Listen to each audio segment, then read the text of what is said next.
কণ্ঠ সর্বদা সত্যের পথে। রামপুরহাট মেডিকেল কলেজ ও হাসপাতালে চিকিৎসা গাফিলতিতে মৃত্যু হয়েছিল এক মহিলার।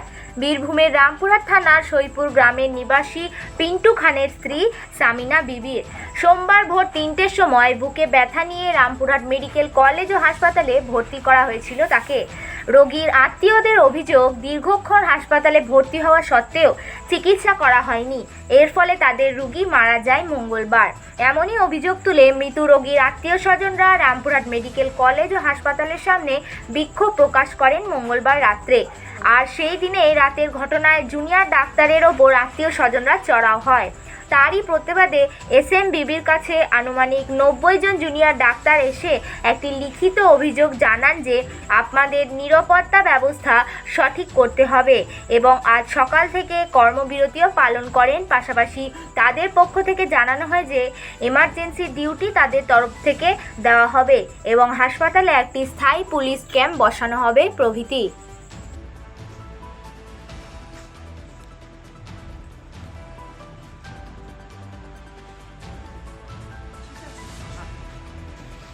ভোর 3টের সময়, যেটা আমি আমার আগে যারা অনকল ডাক্তার ছিল তাদের কাছ থেকে আমি জানতে পারি, ভোর 3টের সময় একটা পেশেন্ট মোটামুটি 30 বছর বয়সের এরকম একটা পেশেন্ট বুকে ব্যথা নিয়ে ভর্তি হয়েছিল। সে ভর্তি হওয়ার পরে তাকে যেখানে আমাদের এমার্জেন্সি ডাক্তার থাকে তারা তাকে ইসিজি করতে দিয়েছে, আরও যেটা আমাদের পরীক্ষা নিরীক্ষা করা হয় সেগুলো করা হয়েছে। তারপরে তাকে আমাদের যেটা বলে ফিমেল মেডিসিন ওয়ার্ড, সেখানে নিয়ে যাওয়া হয়েছে। সেখানে নিয়ে যাওয়ার পরে তাকে অ্যাডমিট করে, সেখানে আমাদের ইন্টার্ন ডাক্তার থাকে, বাকি ডাক্তার যারা থাকে তারা সবাই দেখেছে। সেটা দেখার পরে সেখানে তাকে ট্রিটমেন্ট দেওয়া হয়েছে। ট্রিটমেন্ট দেওয়ার পরে সকালে আমাদের ডাক্তারবাবুরা যারা প্রফেসর থাকে তারাও রাউন্ড দিয়েছে। সেখানে তার সমস্ত ব্লাড রিপোর্ট, তারপরে তার সিটি স্ক্যান, সেগুলো সবই করা হয়েছে। তারপরে বিকেলের দিকে তাদের অবস্থা একটু খারাপ হয়ে গেলে তারা আমাদেরকে অনকল ডাক্তারকে ডাকেন। সেখানে আমি গিয়ে অ্যাটেন্ড করেছিলাম সেই পেশেন্টকে। তার বিপি, সুগার, SpO2 সেই লেভেলগুলো সব মাপা হয়েছে, সেগুলো সবই নর্মাল ছিল। তারপরে বিকেলবেলা আমাদের ডাক্তারবাবু আবার দেখেছেন, কিন্তু তারপরে পেশেন্টের অবস্থা খুব খারাপ হয়ে যায়। তারপরেই সে তাকে আমরা ডেথ ডিক্লেয়ার করি। পেশেন্ট এখনই ভালো আছে, কখন যে তার একটা চেস্ট পেন নিয়ে ভর্তি হয়েছিল, তার মোস্ট প্রবাবলি EMI হয়েছিল, সে এখনই ঠিক আছে, পরে আবার খারাপ হয়ে যেতে পারে। সেটা ডাক্তারবাবুরা সেভাবে প্রেডিকশান করতে পারবেন না। তো সে যখন আমরা তাকে অ্যাটেম্প করেছিলাম তার সব কিছু রিপোর্ট ঠিক ছিল, তাকে দেখা হয়েছিল তার সমস্ত কিছু, যে SpO2 লেভেল বা ট্রপটি যেটা আমাদের হার্ট অ্যাটাক হলে করা হয়, সেগুলো সবই নেগেটিভ ছিল। তার জন্য আমাদের কোনো সেভাবে অ্যাকশন নেওয়ার কোনো কথা ছিল না।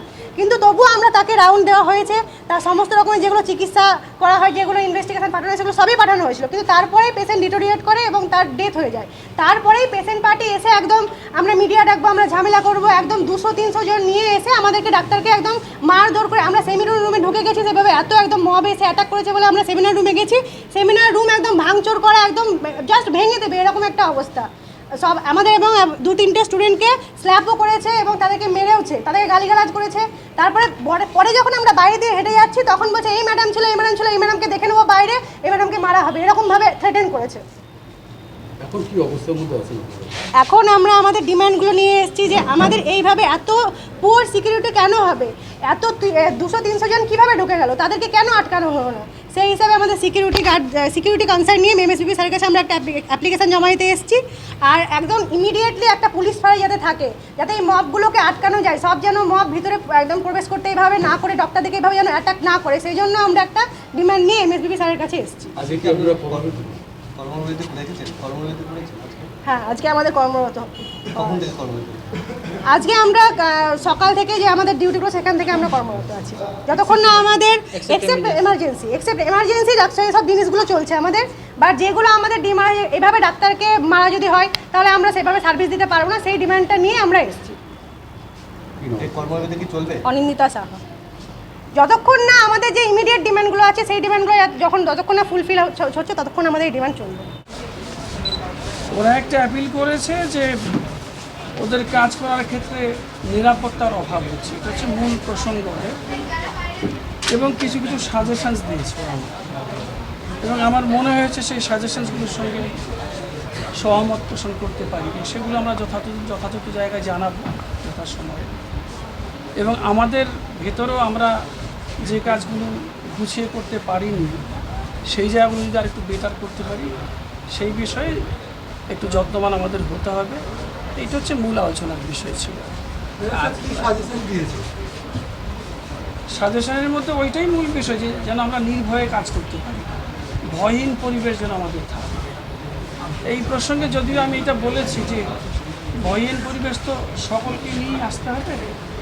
আমার এই স্বাস্থ্য প্রশাসনে আমরা যারা আছি, ম্যানেজমেন্টে যারা আছে তারা, আমার যারা সিকিউরিটি স্টাফ আছে তারা, আমরা যারা পরিষেবা দিই, যারা পরিষেবা নিতে আসে, সর্বোপরি সাধারণ মানুষ, তারা যদি আমাদের সহযোগিতা করেন তাহলে পরিষেবা দিতে সহজ হয়, তাহলেই নির্ভয়ের পরিবেশটা ভালো হবে। পুলিশ প্রশাসন সিকিউরিটি তো অ্যাবসলিউট প্রোটেকশন দেওয়া সম্ভব নয়, তো মানুষকে আরও যত্নবান হতে হবে, সকল মানুষকেই এগিয়ে আসতে হবে যাতে পরিবেশটা ভালো থাকে।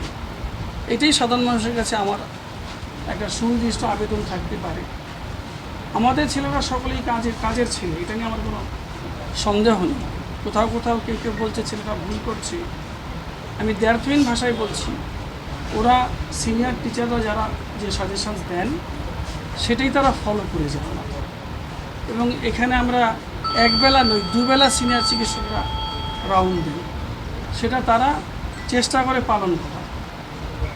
আশা করি এই সমস্যা অচিরেই মিটে যাবে, আমরা সেই আশাই আছি।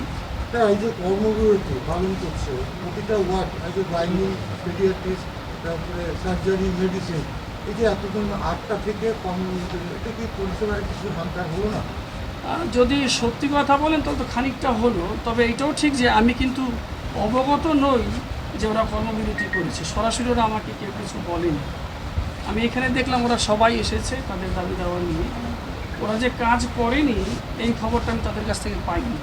যদিও পরে বলেছে স্যার আমরা একটু নিরাপত্তা চাই, ইনডাইরেক্টলি হয়তো তাই বোঝায়। ওরা কাজে জয়েন করে যাবে, কারণ 4 জন পুলিশ প্রোটেকশনে এসে গেছে, সেই আশা আমরা রাখতে পারি, তাই তো? তাহলে ওরা যে দাবি নিয়েছে সেই দাবিটা কি ওরা আপনার দাবিটা কি ওরা মেনে নিয়েছে যে 4 জন পুলিশ থাকবে? বা এইটা ওরা সহমত পোষণ করেছে, তবে সিনিয়র যারা পুলিশ অফিসিয়াল আছে তাদের সঙ্গে ওরা একটু কথা বলতে চাইছে। আর একটা কথা, যেটা নিরাপত্তা, এদের যেটা ডিমান্ড, পুলিশ গেটের নিরাপত্তা কর্মী থাকা সত্ত্বেও শতাধিক মব ঢুকে গেল কী করে, এই একটা প্রশ্ন করেছে ইনারা। এই প্রশ্নের তো আমার কাছেও, তবে এটাও ঠিক যে শতাধিক মব, আপনি নিজেই বলছেন, যদি 5 জনের গেটের লোক থাকে ওভার পাওয়ার্ড হয়, যা হয়, এটা আমার ব্যাখ্যা করার কিছু নেই। ব্যুরো রিপোর্ট, বীরভূমের কণ্ঠ।